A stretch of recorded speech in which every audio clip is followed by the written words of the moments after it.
ॐ शिवशक्तिसमारम्भां भास्कराचार्यमध्यमाम् अस्मत्श्रीनाथपर्यन्तां वन्दे गुरुपरम्परां ज्ञानिनामपि चेतांसि देवी भगवती हि सा बलाधाकृष्य मोहाय महामाया प्रयच्छति दुर्गे स्मृता हरसि भीतिमशेषजन्तोः स्वस्ति स्मृता मतिमतीव शुभां ददासि दारिद्र्यदुःखभयहारिणि का त्वदन्या सर्वोपकारकरणाय सदार्द्रचित्ता सर्वमङ्गलमाङ्गल्ये शिवे सर्वार्थसाधिके शरण्ये त्र्यम्बके गौरि नारायणि नमोऽस्तु ते शरणागतदीनार्तपरित्राणपरायणे सर्वस्यार्तिहरे देवि नारायणि नमोऽस्तु ते सर्वस्वरूपे सर्वेशे सर्वशक्तिसमन्विते भयेभ्यस्त्राहि नो देवि दुर्गे देवि नमोऽस्तु ते रोगानशेषानपहंसि तुष्टारुष्टातु कामान् सकलान् भीष्टान्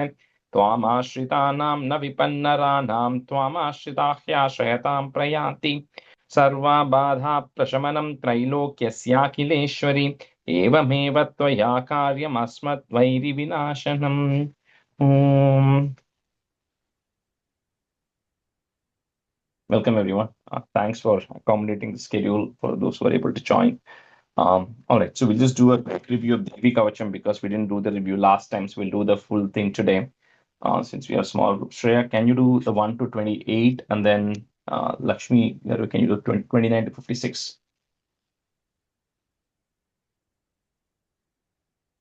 Shreya, you're on mute.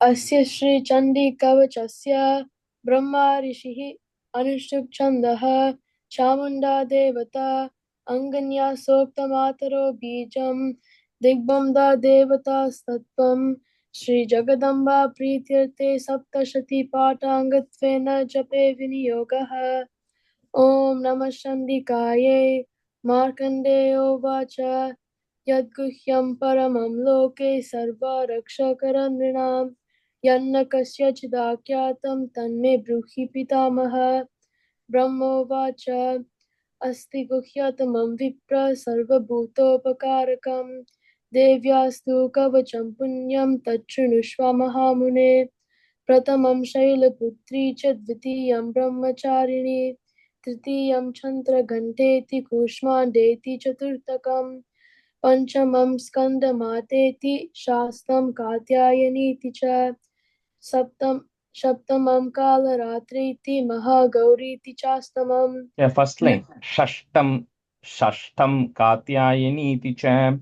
षष्ठं कात्यायनीति च नवमं सिद्धिदात्री च नवदुर्गाः परिकृताः उक्तान्येतानि नामानि ब्रह्मणैव महात्मना अग्निना दह्यमानस्तु शत्रुमध्ये गतोरणे विषमे दुर्गमे चैव भयतः शरणं गताः न तेषां जयते किञ्चिदशुभं रणशाङ्कते नापदं तस्य पश्यामि शोकदुःखभयं नहि यैस्तु भक्त्या स्मृतानूनां तेषां वृद्धिः प्रजायते ये त्वां स्मरन्ति देवेशि रक्षसे तान् संशयः प्रेतशंस्तु चामुण्डा वाराही महिषासना ऐन्द्री गजसमारूढा वैष्णवी गरुडासना महेश्वरी वृषारूढा माहेश्वरी वृषारूढा कौमारी शिखिवाहना लक्ष्मी पद्मासना देवी पद्महस्ता हरिप्रिया श्वेतरूपाधरा देवी ईश्वरी वृषवाहना ब्रह्मी हंस समारूढ़ा सर्ववर्णभूषिता. Second line, first word. Brahmi. ज्ञानमुदानं च समानं. ब्रह्मी हंस. Brahmi, long e. ब्राह्मी हंसा समारूढ़ा सर्ववर्णभूषिता इत्येता मातरः सर्वा सर्वयोगसमन्विताः नानावर्णशोभाद्या नानारत्नोपशोभिताः दृश्यन्ते रथमारूढे देव्यः क्रोधसमाकुलाः शङ्खं चक्रं गदां शक्तिं हलं च मुसलायुधां केतकं तोमरं चैव परुषं पाशमेव च परशुं पाशमेव च कुन्तायुधां त्रिशूलं च शाङ्गमायुधमुत्तमम् दैत्यानां देहनाशाय भक्तानाम् अभयाय च धारयन्त्यायुधानि तं देवानां च हिताय वै नमस्तेऽस्तु महारौद्रे महाघोरपराक्रमे महाबले महोत्साहे महाभयविनाशिनि महाभयविनाशिनि त्राहि मां देवि दुष्प्रेक्षे शत्रूणां भयवर्धिनि रक्षतु मामैन्द्रि अग्नेयामग्निदेवता Second line, first word. Prachyam रक्षतु मामैन्द्रि अग्नेयामग्निदेवता Agneyam आग्नेयामग्निदेवता दक्षिणे वतु वाराहि नैऋत्यां खड्गधारिणि प्रतीचं वरुणि रक्षेद् वायव्यां मृगवाहिनी उदीचं पतु कौमारी ऐशान्यां शूलधारिणि ऊर्ध्वं ब्रह्माणि मे रक्षेत् ददस्तद्वैष्णवी तथा एवं दश दिशो रक्षे चामुण्डा शववाहना जया मे चाग्रतः पातु विजया पातु पृष्ठतः अजिता वामपार्श्वे तु दक्षिणे च पराजिता शिखामुद्योतिनि रक्षेद् उमामूर्तिनि विवास्थिता मलादरी ललाटे च भ्रुवौ रक्षेद् यशस्विनी त्रिनेत्रा च भ्रुवोर्मध्ये यमागन्ता च नासिके शङ्किनी चक्षुषोर्मध्ये श्रोत्रयोत्परवासिनी कपूलो कालिका रक्षेत् कर्णमूले तु शाङ्करी नासिकायां सुगन्धा च उत्तरोष्ठे च चर्चिका आदरे चामृतकला जह्वायां च Saraswati No, second line, hold on. अदरे चामृतकला जह्वायां च सरस्वती दन्तान् रक्षतु कौमारी कण्ठदेशे तु चण्डिका घण्टिकं चित्रघण्टा च महामाया च तालुके कामाक्षी चिबुकं रक्षेद् वाचं मे सर्वमङ्गला ग्रीवायां भद्रकाली च पृष्ठवंशे तनुर्तरी Second line, first word is a long E. ग्रीवायां Bhadrakali च पृष्ठवंशे धनुर्धरी नीलग्रीवा बहिकन्ता नालिकां नलकूबरी स्कन्धयो खड्गनी रक्षेत् बाहु मे वज्रधारिणी Just the first line is one word. Kanthe nalikam. Where?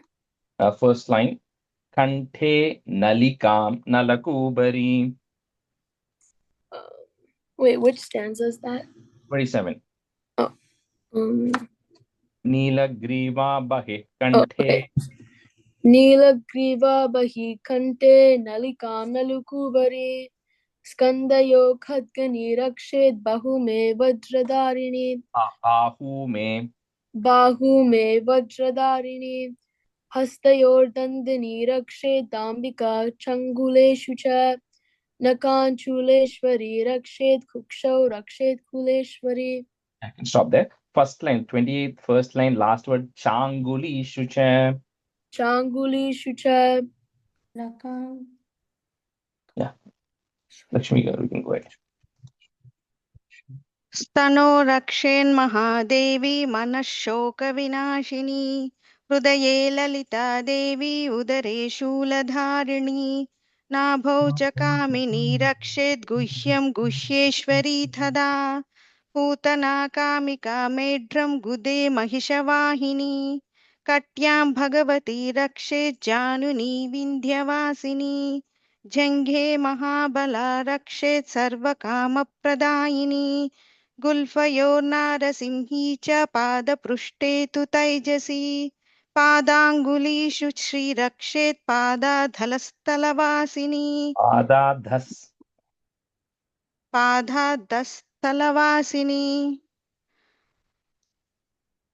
नखादंष्ट्राकराली च केशाञ्चैर्वोद्धकेशिनी रोमके रोमकूपेषु कौबेरी त्वचं वागीश्वरी तदा रक्तमज्जावसां मांसा न्यस्ति मेदांसि पार्वती अन्त्राणि कालरात्रिश्च पित्तं च मुकुटेश्वरी पद्मावती पद्मकोशे कफे चूडामणिस्तथा ज्वालामुखी नखज्वालामभेद्या सर्वसन्धिषु शुक्रं ब्रह्माणि मे रक्षेच्छायां चत्रेश्वरी तथा अहङ्कारं मनोबुद्धिं रक्षेन्मे धर्मधारिणी प्राणापानौ तदा व्यानमुदानां च समानकम् वज्रहस्ता च मे रक्षेत् प्राणं कल्याणशोभना रसे रूपे च गन्धे च शब्दे स्पर्शे च योगिनी सत्वं रजस्तमश्चैव रक्षेन्नारायणी सदा आयुरक्षतु वाराही धर्मं रक्षतु वैष्णवी यशः कीर्तिं च लक्ष्मीं च धनं विद्यां च चक्रिणी गोत्रमिन्द्राणि मे रक्षेत् पशून् मे रक्ष चण्डिके पुत्रान् रक्षेन् महालक्ष्मीभ्यां रक्षतु Bhairavi No, the second line. Mahalakshmir Bharyam Rakshatu Bhairavi.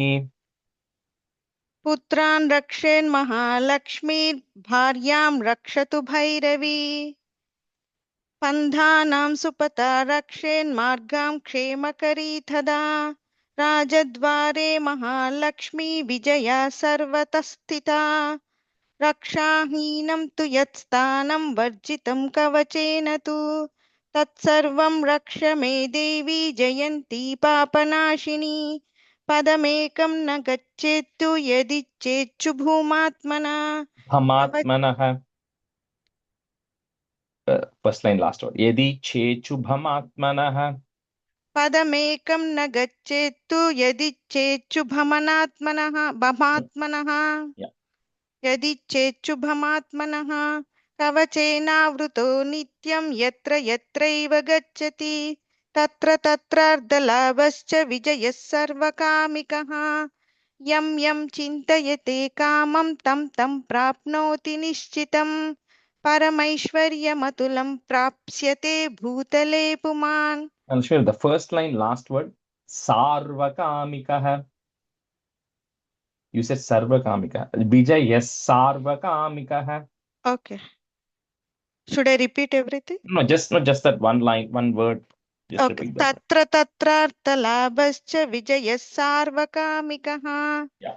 निर्भयो जायते मर्त्यः सङ्ग्रामेष्वपराजितः त्रैलोक्ये तु भवेत् पूज्य कवचेनावृतः पुमान् First line, Martyaha, you are saying you should just put the is to join it. Martyas. Okay, मर्त्यस् निर्भयो जायते मर्त्यः Parajitaha.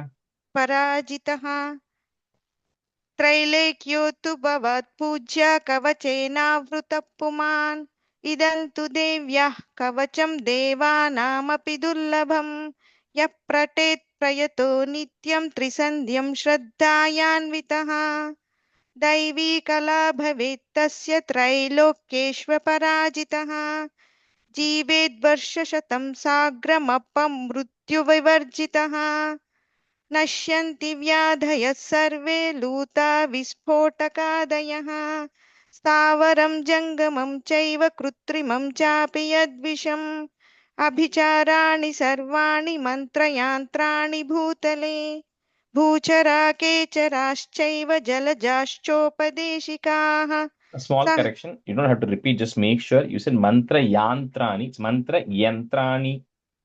Oh, Okay, no ya there. Just ya. Yeah. सहजा कुलजा माला डाकिनी शाकिनी तथा अन्तरिक्षचरा घोर डाकिन्यश्च महाबलाः ग्रहभूता पिशाश्च यश्च गन्धर्वराक्षसा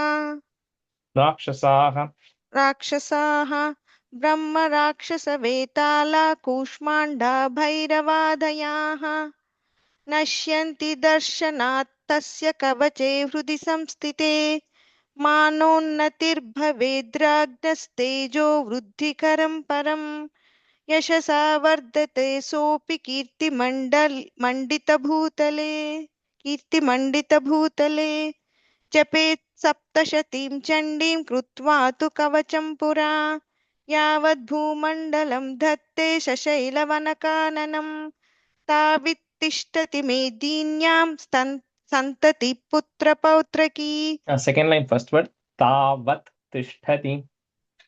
तावत्तिष्ठति Yeah. देहान्ते परमं स्थानं यत्सुरैरपि दुर्लभम् प्राप्नोति पुरुषो नित्यं महामाया प्रसादतः लभते परमं रूपं शिवेन सह मोदते Okay. All right, we'll switch to Argala Stotram, which is the next one. You should, if you're following the BPA document, it should be the very next one in the printout. So, Jyoti, you can be a student, and Bhuvana, you can be a student.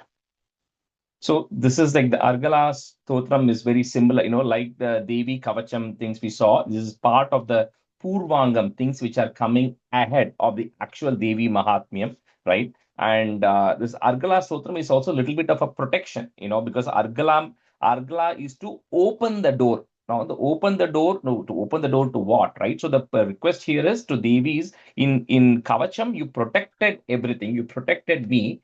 Now here, this is a hymn which unlocks or opens the door so that you can receive the protection, you receive the blessings from Devi, right? So this is a little bit of that where you pray to, again, get blessed so everything goes well before you get into Devi Mahatmyam, right? And this is relatively simple one, compared to most of them. So Asya Shri Argala Stotra Mahamantrasya Vishnur Rishihi, so touch the top of your head, Vishnu Rishihi, Anushtup Chandaha, so front of your face, Shri Mahalakshmir Devata, your heart, Shri Jagadamba Pritaye, Saptashati Pathangatvena Jape Viniyogaha. You can either do the Avahanam or you can hold the Namaskara Mudra.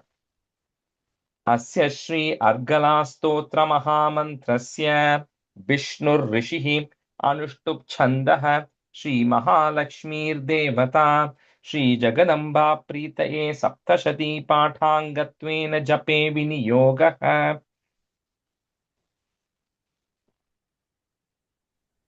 अस्य श्री अर्गला स्तोत्रमहामन्त्रस्य विष्णु ऋषिः अनुष्टुप् छन्दः श्रीमहालक्ष्मीर्देवता श्रीजगदम्बा प्रीतये सप्तशती पाठाङ्गत्वेन जपे विनियोगः अस्य श्री अर्गला स्तोत्रमहामन्त्रस्य विष्णु ऋषिः अनुष्टुप् छन्दः श्रीमहालक्ष्मीर्देवता श्रीजगदम्बा प्रीतये सप्तशती पाठाङ्गत्वेन जपे विनियोगः अस्य श्री अर्गला स्तोत्रे महामन्त्रस्य विष्णु ऋषिः अनुष्टुप् छन्दः श्रीमहालक्ष्मीदेवता श्रीजगदम्बा प्रीतये सप्तशती पाठाङ्गत्वेन जपे विनियोगः अस्य श्री अर्गला स्तोत्रे महामन्त्रस्य विष्णु ऋषिः अनुष्टुप् छन्दः श्रीमहालक्ष्मीदेवता श्रीजगदम्बा प्रीतये सप्तऋषिपाठाङ्गत्वेन जपे विनियोगः. One or two things. Second time when you said something different. Saptashati. It is Saptashati Patangatvena.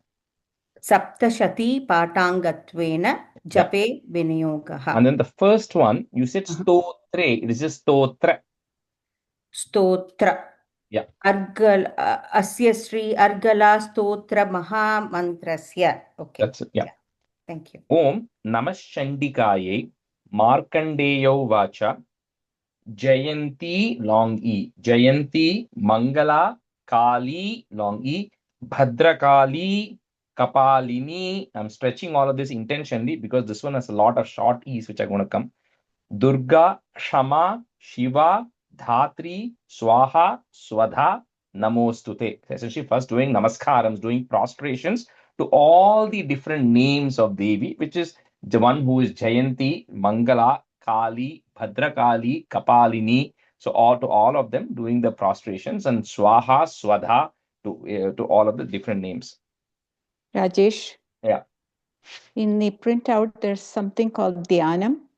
Are we going to cover it? Prakasha Madhyasthita Chitswarupam. No, there's no, at least in the BPA version, there's no dhyanam. So we won't, it's not there in the BPA text for Okay. this. Okay, the dhyanam will come later on after Argalam Ki will come Ratri Suktam and all of that. There's going to be a whole bunch of dhyana slokams, but not in this, not in Argalam. Thank you. Okay. So there is Om in the beginning, so we are not going to cover that, No, because Rajesh. we already saying Om Namah Shandikaya, we don't say it Okay. again. But Okay. yeah, the text has it, but it's kind of like we don't repeat it again.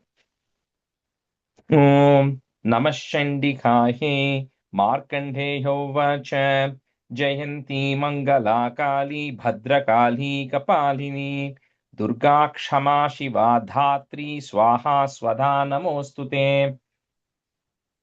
ॐ नमश्चण्डिकायै मार्कण्डेय उवाच जयन्ती मङ्गला काली भद्रकाली कपालिनी दुर्गा क्षमा शिवा धात्री स्वाहा स्वधा नमोऽस्तु ते ॐ नमश्चण्डिकायै मार्कण्डेय उवाच जयन्ती मङ्गला काली भद्रकाली कपालिनी दुर्गा क्षमा शिवा धात्री स्वाहा स्वधा नमोऽस्तु ते ॐ नमश्चण्डिकायै मार्कण्डेय उवाच जयन्ती मङ्गला काली भद्रकाली कपालिनी दुर्गा क्षमा शिवा धात्री स्वाहा स्वधा नमोऽस्तु ते ॐ नमश्चण्डिकायै मार्कण्डेय उवाच जयन्ती मङ्गला काली भद्रकाली कपालिनी दुर्गा क्षमा शिवा धात्री स्वाहा स्वधा नमोऽस्तु ते. So in the next set of stanzas, a lot of the short E's are going to come. So Jaya Tvam Devi short E Chamunde Jaya Bhutarti Harini short E Jaya Sarvagate Devi short E Kalaratri Namostute.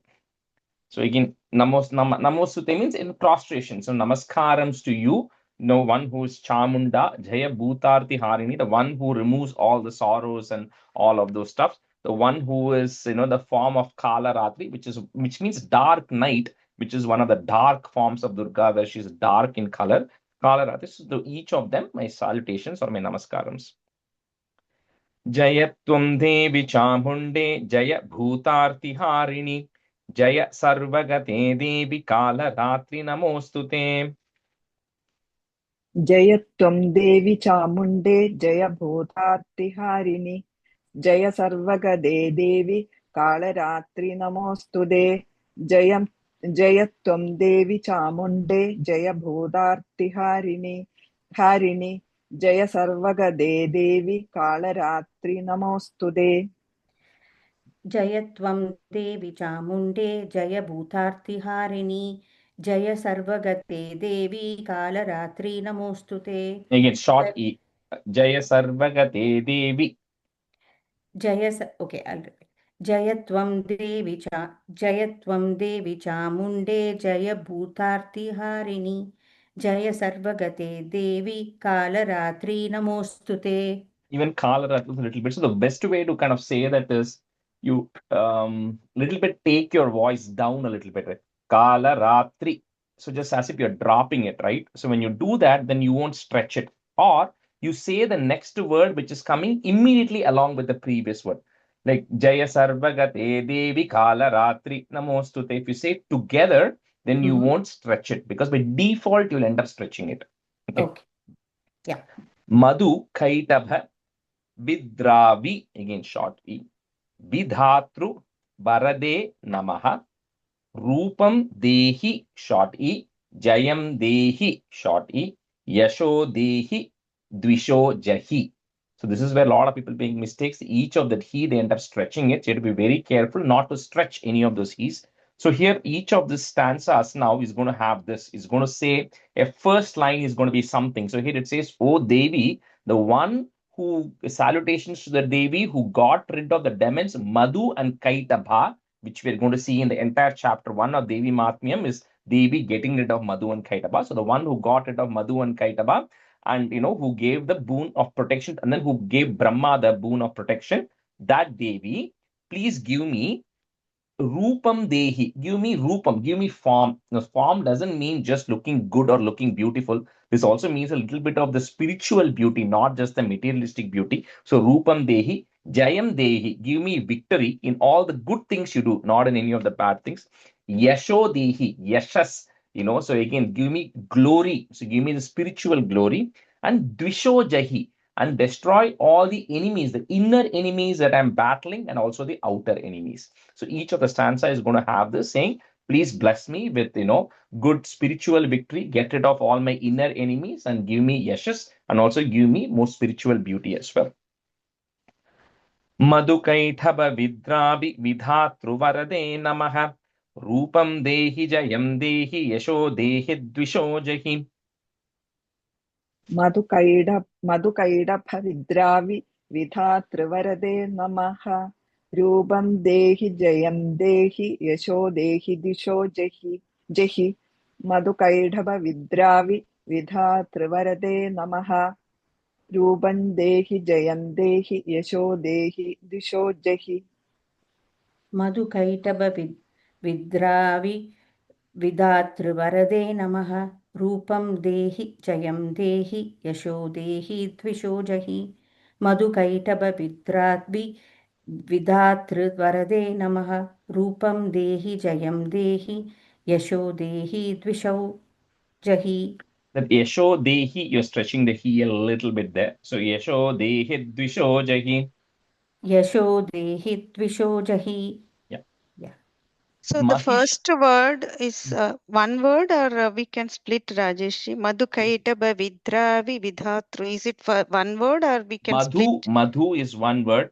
Kaitabha is one word.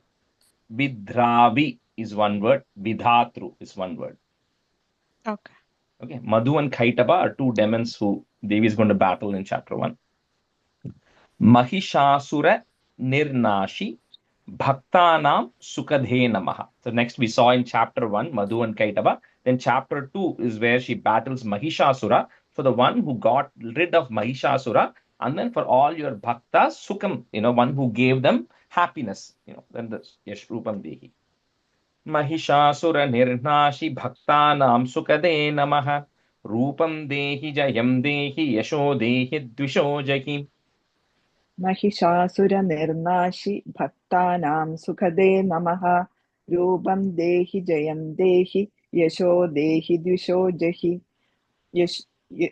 महिषासुरनिर्नाशि भक्तानां सुखदे नमः रूपं देहि जयं देहि यशो देहि द्विषो जहि महिषासुरनिर्नाशी भक्तानां सुखदे नमः रूपं देहि जयं देहि यशो देहि द्विषौ जहि महिषासुरनिर्नाशी भक्तानां सुखदे नमः रूपं देहि जयं देहि यशो देहि द्विषो जहि.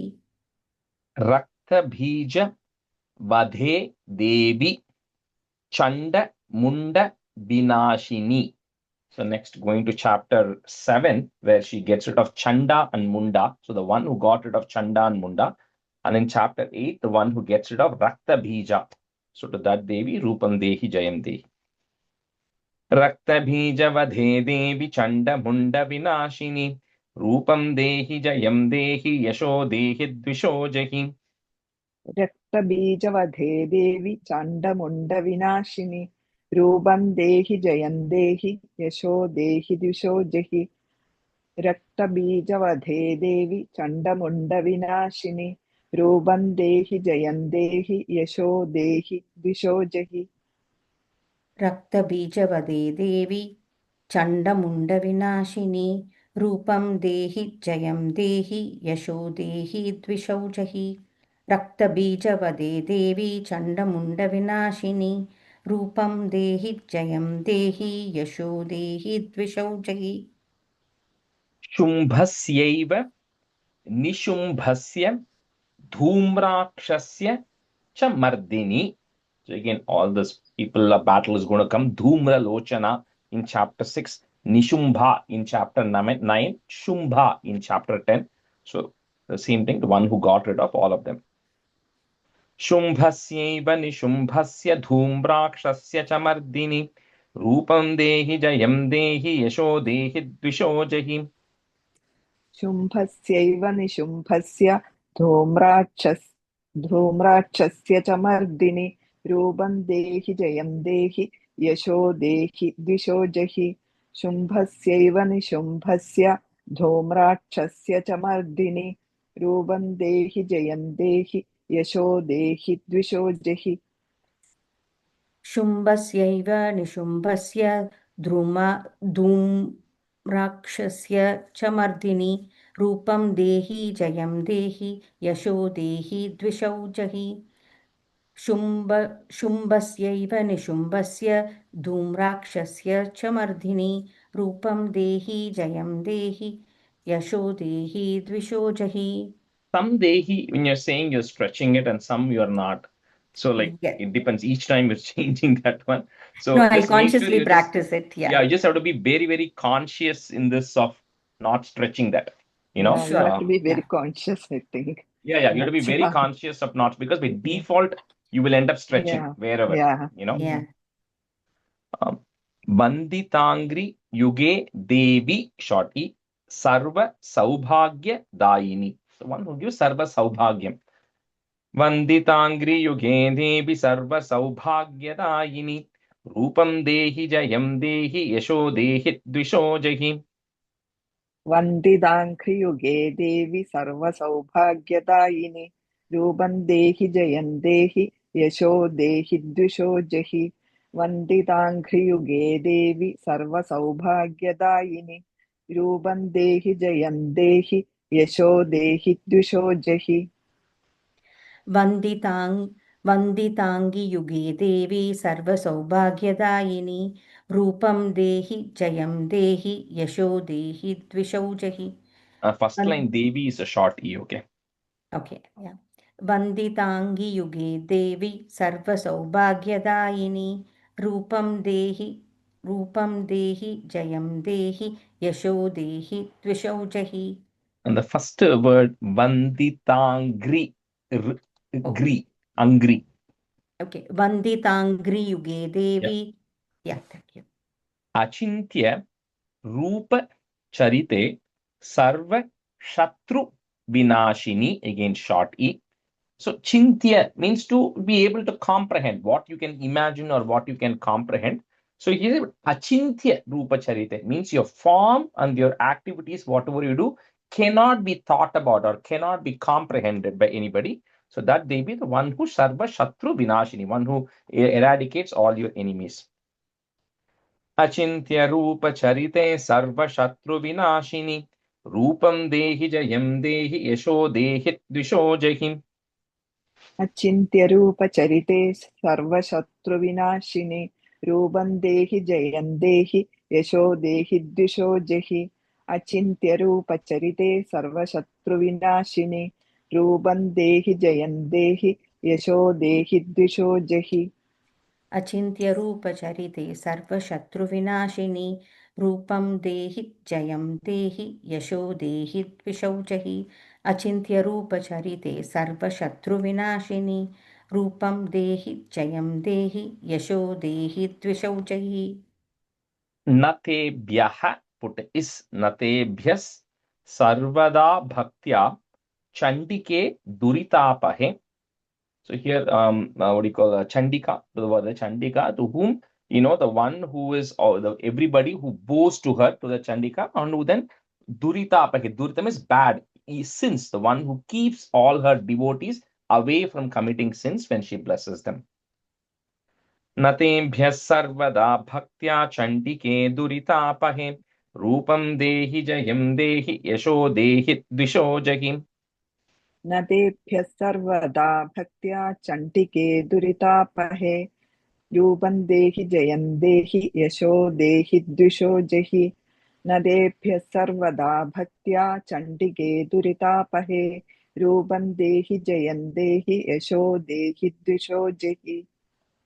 न तेभ्यः सर्वदा भक्त्या चण्डिके दुरितापहे रूपं देहि जयं देहि यशो देहि द्विषो जहि न तेभ्यः सर्वदा भक्त्या चण्डिके दुरितापहे रूपं देहि जयं देहि यशो देहि द्विषो जहि तुवद्भ्यो भक्ति पूर्वं त्वां Chandike Vyadhi Nashini. Again, all short is. So the one who's Purvam Bhakti, the people who are full of devotion to you, you then destroy all of the Vyadhi, all the diseases and everything that they have. Stuvadbhyo Bhakti Purvam Tvam Chandike Vyadhi Nashini. Rupam Dehi Jayam Dehi Yasho Dehi Dvisho Jahi. तुवद्भ्यो भक्तिपूर्वं त्वां चण्डिके व्याधिनाशिनि रूपं देहि जयं देहि यशो देहि द्विषो जहि स्तुवद्भ्यो भक्तिपूर्वं त्वां चण्डिके व्याधिनाशिनि रूपं देहि जयं देहि यशो देहि द्विषो जहि स्तुवद्भ्यो भक्तिपूर्वं त्वां चण्डिके व्याधिनाशिनी रूपं देहि जयं देहि यशो देहि द्विषौ जहि स्तुवद्भ्यो भक्तिपूर्वं त्वां चण्डिके व्याधिनाशिनी रूपं देहि जयं देहि यशो देहि द्विषौ जहि Chandike Satatam Ye Tvam. I'm breaking at that Ma Im Tvam. Archayantiha. Next one starts with Archayantiha Bhaktitaha. The people who do Archayantiha means people who worship you. Again, at the end of the day, it all says one. Various forms of Durga, whoever worships you, whoever is prostrating to you, you then take care of them and eradicate all the sins and other ailments. Chandike Satatam He Tvam Archayantiha Bhaktitaha. Rupam Dehi Jayam Dehi Yasho Dehi Dvisho Jahi. चण्डिके सततं ये त्वाम् अर्चयन्तीह भक्तितः रूपं देहि जयं देहि यशो देहि द्विषो जहि चण्डिके सततं ये त्वाम् अर्चयन्तीह भक्तितः रूपं देहि जयं देहि यशो देहि द्विषो जहि चण्डिके सततं ये त्वाम् अर्चयन्तीह भक्तितः रूपं देहि जयं देहि यशो देहि द्विषो जहि चण्डिके सततं ये त्वाम् अर्चयन्तीह भक्तितः रूपं देहि जयं देहि यशो देहि द्विषो जहि Right, we'll just switch halfway. Mridula ji, you can be student, and Isha, you can be student. Dehi Saubhagyam Arogyam Dehi me Paramam Sukham. I think it's very straightforward. Saubhagyam. Arogyam is good health, Saubhagyam is good prosperity, and Paramam Sukham is everlasting happiness. Dehi Saubhagyam Arogyam Dehi me Paramam Sukham. Rupam Dehi Jayam Dehi Yasho Dehi Dvisho Jahi. देवि सौभाग्यम् आरोग्यं देहि मे परमं सुखं रूपं देहि जयं देहि यशो देहि द्विषो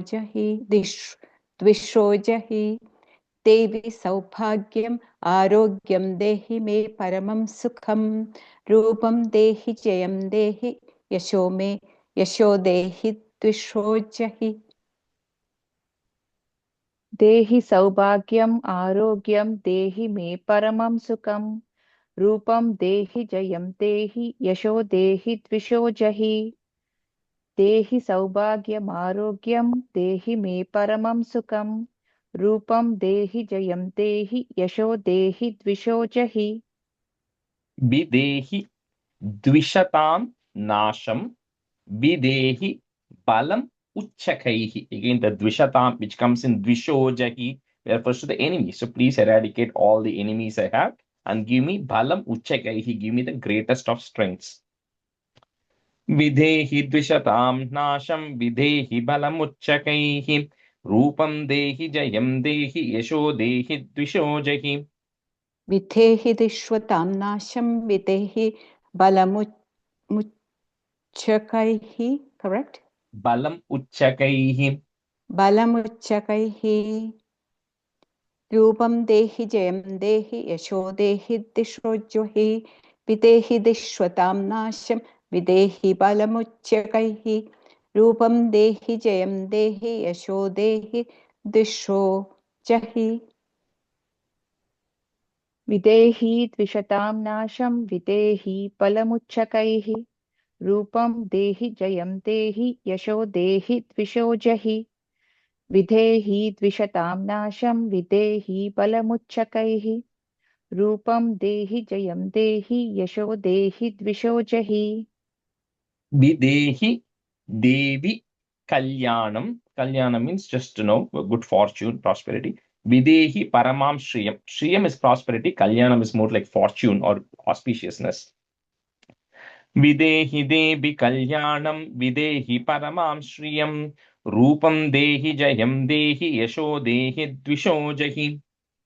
विधेहि देवि कल्याणं विधेहि परमाश्रियं रूपं देहि जयं देहि यशो देहि द्विषो जहि विधेहि देवि कल्याणं विधेहि परमां श्रियं रूपं देहि जयं देहि यशो देहि दिशोज्वहि Dvisho Jahi. द्विषो जहि Thank you. विदेहि देवि कल्याणं विधेहि परमां श्रियं रूपं देहि जयं देहि यशो देहि द्विषो जहि विधेहि देवि कल्याणं विधेहि परमां श्रियं रूपं देहि जयं देहि यशो देहि द्विषो जहि The first Videhi which you're saying, slightly you're stretching the he there. Okay. So Videhi Devi. विदेहि देवि Yeah. Surasura Shiroratna Nigrishta Sharanembike Ambike or Ambike, whom Sura Asura. Sura refers to Devas, Asuras refer to Asura refers to Asuras. So he says the one, so for the as for the Devas, when they prostrate on your feet with their head, you bless them to the Asuras, to the Suras. And the Asuras, when they, with your feet, you are able to then destroy them by putting your feet on their head and then getting rid of them. So that Ambike, please bless me. Sura Sura Shiro Ratna Nigrishta Charanembike Rupam Dehi Jayam Dehi Yasho Dehi Dvisho Jahi.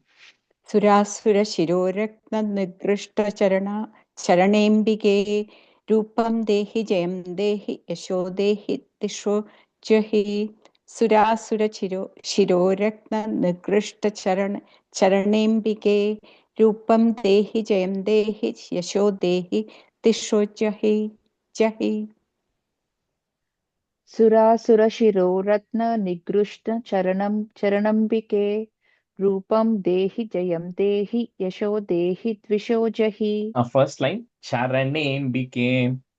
शरणेऽम्बिके okay सुरासुरशिरो रत्ननिगृष्ट चरणैम्बिके रूपं देहि जयं देहि यशो देहि द्विषो जहि Second time it's something slightly Nigrishta. निगृष्ट Yeah. Vidyavantam Yashasvantam Lakshmivantam Janam Kuru.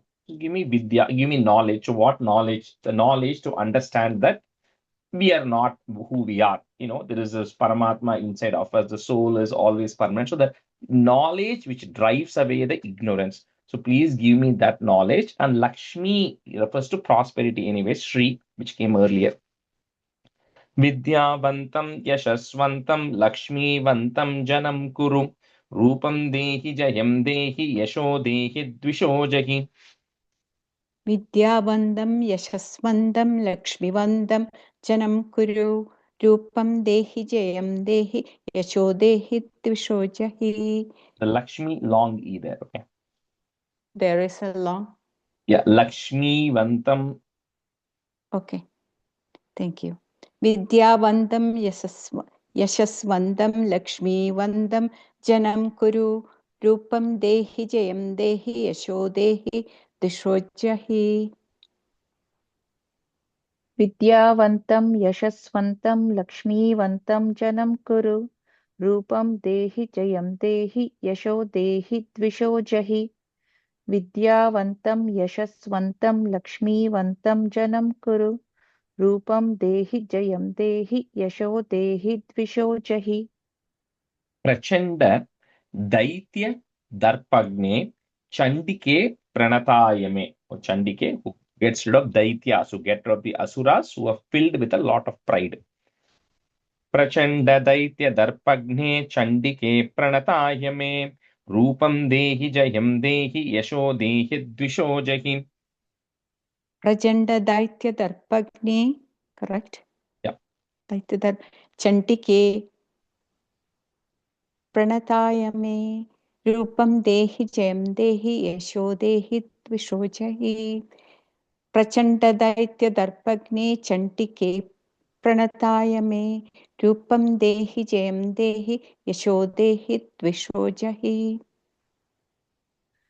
प्रचण्ड दैत्य दर्पग्ने चण्डिके प्रणताय मे रूपं देहि जयं देहि यशो देहि द्विषो जहि प्रचण्ड दैत्य दर्पग्ने चण्डिके प्रणताय मे रूपं देहि जयं देहि यशो देहि द्विषो जहि चतुर्भुजे चतुर्वक्त्र samstute parameshwari, short e. So, O Parameshwari, the one who is worshipped by the person who has Chaturvaktra, the person who has 4 faces and 4 hands. So, refers to Brahma. So, Brahma who worships you, O Parameshwari, that you, and there's going to be a stuti that Brahma is going to do, which is the Ratri Suktam, which we'll see a little later. Chaturbhuje Chaturvaktra Samstute Parameshwari, Rupam Dehi Jayam Dehi Yasho Dehi Dvisho Jahi. Chadurpuje Chadurvaktra Samstute Parameshwari Rupam Dehi Jayam Dehi Yasho Dehi Tvisho Jahi. Chadurpuje Chadurvaktra Samstute Parameshwari Rupam Dehi Jayam Dehi Yasho Dehi Tvisho Jahi. चतुर्भुजे चतुर्वक्त्र संस्तुते परमेश्वरी रूपं देहि जयं देहि यशो देहि द्विषो जहि चतुर्भुजे चतुर्वक्त्र संस्तुते परमेश्वरी रूपं देहि जयं देहि यशो देहि द्विषो जहि Krishnena Samstute Devi, short e, Shashvat Bhaktya Sadambike. So, O Ambika, who is always praised by Krishna. We saw, sister of Krishna becomes as a, after Krishna's avataram happens, there's a switch. The ninth, the next, the baby which is then born, he switches. The 8th baby is switched, right? So, as a sister. So, anyway, the Krishnena Samstute Devi. कृष्णेन संस्तुते देवि शश्वद्भक्त्या सदाम्बिके रूपं देहि जयं देहि यशो देहि द्विषो जहि. Krishnena Samstute Devi Shashwat Bhaktya Sadambike Sadambike Rupam Dehi Jayam Dehi Yasho Dehi Tvishe Jahi. द्विषो जहि. So you said dvishe by mistake. Dvisho jahi. Tvisho. Somehow I can't get that word right. Tvisho Jahi. Okay.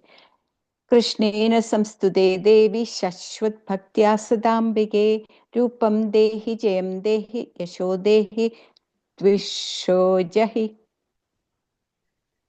कृष्णेन संस्तुते देवी शश्वद्भक्त्या सदाम्बिके रूपं देहि जयं देहि यशो देहि द्विषो जहि First line Devi, short e.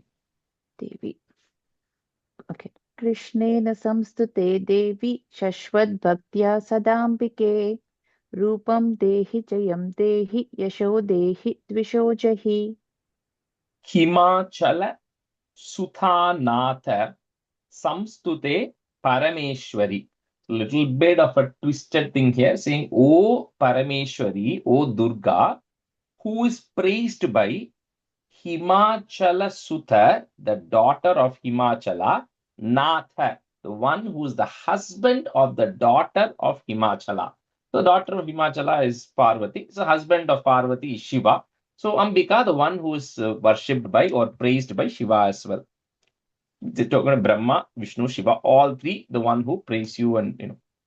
Himachala Suthanata Samstute Parameshwari Rupam Dehi Jayam Dehi Yasho Dehi Dvisho Jahi. हिमाचलसुतानाथः संस्तुते परमेश्वरी रूपं देहि जयं देहि यशो देहि द्विषो जहि हिमाचलसुतानाथ संस्तुते परमेश्वरी रूपं देहि जयं देहि यशो देहि द्विषो जहि हिमाचलसुतानाथ संस्तुते परमेश्वरि रूपं देहि जयं देहि यशो देहि द्विषो जहि हिमाचलसुतानाथ संस्तुते परमेश्वरि रूपं देहि जयं देहि यशो देहि द्विषो जहि Indrani Pati Sadbhava Pujite Parameshwari. Again, Parameshwari, who is worshipped by Indrani Pati, the one who is the husband of Indrani, which is Indra. So the one who is worshipped by Indra with a lot of devotion. Indrani Pati Sadbhava Pujite Parameshwari Rupam Dehi Jayam Dehi Yasho Dehi Dvisho Jahim. इन्द्राणीपति सद्भाव पूजिते परमेश्वरि रूपं देहि जयं देहि यशो देहि द्विषो जहि इन्द्राणीपति सद्भाव पूजिते परमेश्वरि रूपं देहि जयं देहि यशो देहि द्विषो जहि इन्द्राणीपति सद्भाव पूजिते परमेश्वरि रूपं देहि जयं देहि यशो देहि द्विषो जहि इन्द्राणीपति सद्भाव पूजिते परमेश्वरि रूपं देहि जयं देहि यशो देहि द्विषो जहि Devi Prachanda Dor Danda Daitya Darpa Vinashini. Short E. Again, little bit of what came earlier, the one who removes, the pride and the violence which are exhibited by all the asuras, by the Daityas, the one who eradicates all of that. Devi Prachanda Dordanda Daitya Darpa Vinashini Rupam Dehi Jayam Dehi Yasho Dehi Dvisho Jahim. देवी प्रचण्ड दैत्य दर्प विनाशिनी रूपं देहि जयं देहि यशो देहि द्विषो जहि देवी प्रचण्ड दैत्य दर्प विनाशिनी रूपं देहि जयं देहि यशो देहि द्विषो जहि देवि प्रचण्ड दैत्य दर्प विनाशिनी रूपं देहि जयं देहि यशो देहि द्विषो जहि देवी प्रचण्ड दैत्य दर्प विनाशिनी रूपं देहि जयं देहि यशो देहि द्विषो जहि Devi Bhakta Janodhama Dattanando Dayembike. You cannot break it, but remember Datta Ananda Udaye Ambike, multiple words there, Sandhi. So you have to kind of say that together. But really, what it says is, O Devi, the one who gives to the Bhakta, the people who are devotees, like, Anandam, like joy, which is always kind of unbounded and a continuous flow of joy to all of your devotees. Oh, that Ambike. Devi Bhakta Janodama Dattanandodayembike Rupam Dehi Jahim Dehi Yasho Dehi Dvisho Jahim. Can I ask you something before I Yeah. start? Can we split the Dayembige to Daye Ambike? No, because the general rule is when that S symbol, when A or O or is coming before, and then A is coming later, it takes that S symbol, which means you have to kind of say that word together. But it is Ambike, but the general rule is you say it together. Okay, thank you. देवी भक्तजनोद्दाम दत्तानन्दोदयेऽम्बिके रूपं देहि जयं देहि यशो देहि द्विषो जहि देवी भक्तजनोद्दाम दत्तानन्दोदयेऽम्बिके रूपं देहि जयं देहि यशो देहि द्विषो जहि देवि भक्तजनोद्दाम दत्तानन्दोदयेऽम्बिके रूपं देहि जयं देहि यशो देहि द्विषो जहि देवि भक्तजनोद्दाम दत्तानन्ददयेऽम्बिके रूपं देहि जयं देहि यशो देहि द्विषो जहि Patnim Manoramam Dehi short e Mano Vrittanu Sarinim Tarinim Durga Samsara Sagarasya Kulodbhavam. So, it says that um, uh, give me a wife who's matching with what my, like the same frequency or the same mental disposition, because we all have to together cross the ocean of samsara. Now we can say, why can't somebody say, give me a good husband? It's going to come later. In the next one, it's going to come as well. So, but anyway, at the end of the day, the point is whether you request a good husband or a husband requests a good wife, it is that both of them together have to cross the path of samsara together. It's very difficult for just one person to do if you do not have the right, support, right, from both. So anyway, that's what this is saying here. Patni manoramam dehi manovrittanusarinīm tarinīm durga samsara sagarasya kulodbhavam. पत्नीं मनोरमां देहि मनोवृत्तानुसारिणीं तारिणीं दुर्गसंसारसागरस्य कुलोद्भवां पत्नीं मनोरमां देहि मनोवृत्तानुसारिणीं तारिणीं दुर्गसंसारसागरस्य कुलोद्भवाम्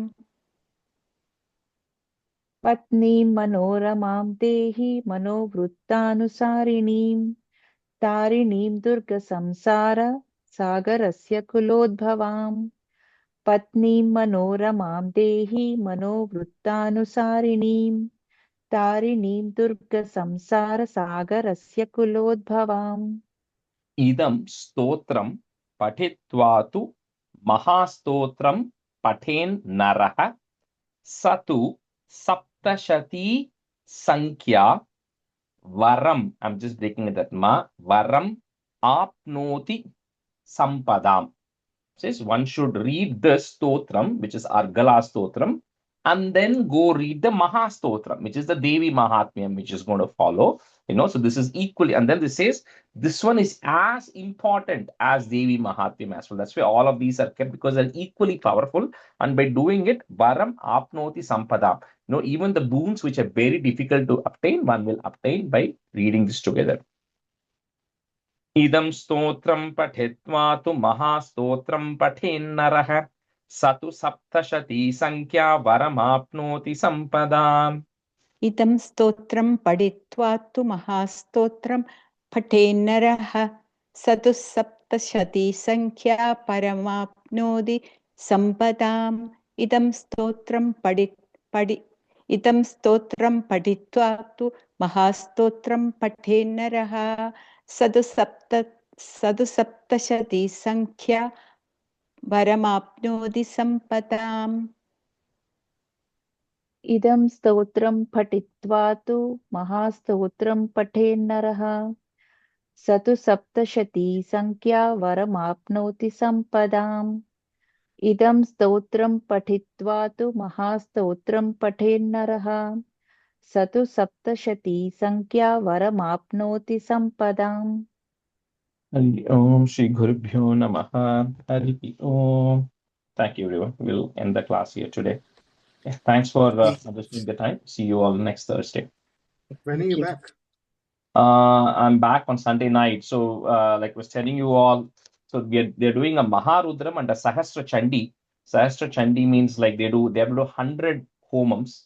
So it's the homams are being done over 3 days. So actually 2 days of Chandi homams. So one day we are doing 2 homams of Chandi. Another day we are doing 1 Chandi homam. So totally 3 Chandi homams. And I'm assuming approximately 30-35 people will be doing each homam. So you kind of get to 100 count. And then they should have chanted 1,000 times Devi Mahatmyam, which they have been doing it for a while. So doesn't always happen on that last 3 days. So they would have probably completed about 800 or 750 Devi Mahatmyams already. So when we go for the next 3-4 days, then together we'll do about 250 Devi Mahatmyams, right? Because 50-60 people will be there. So you do like 4 times, you get that. So that will take care of the Chandi Homam, the Sahasra Chandi. And then there is a Maharudram, which is 11 times, 121 Ritviks chanting 11 times Rudram. That is happening on one day. So tomorrow is Thursday. So tomorrow night I reach, Friday, Saturday, Sunday is all of these things. Then I'm back once again. Where is this being held? Is it at a New mandapam Jersey, place or a New temple? Jersey, New Jersey, Milltown. There is a temple in Milltown, New Jersey. I don't know what, I forget the name of the temple. I'll send you all the flyer. I'll attach the flyer so you know where it is. So, but it's going to be streamed live. I can send you the link when if you want to just listen in, so that will go on for like 3 full days. Morning and evening, they'll have various things because the parayanams will happen in the evening, the homams will happen in the morning. All right. Thank you, everyone. Thank you. Thank you. Thank you, Rajesh. Yeah.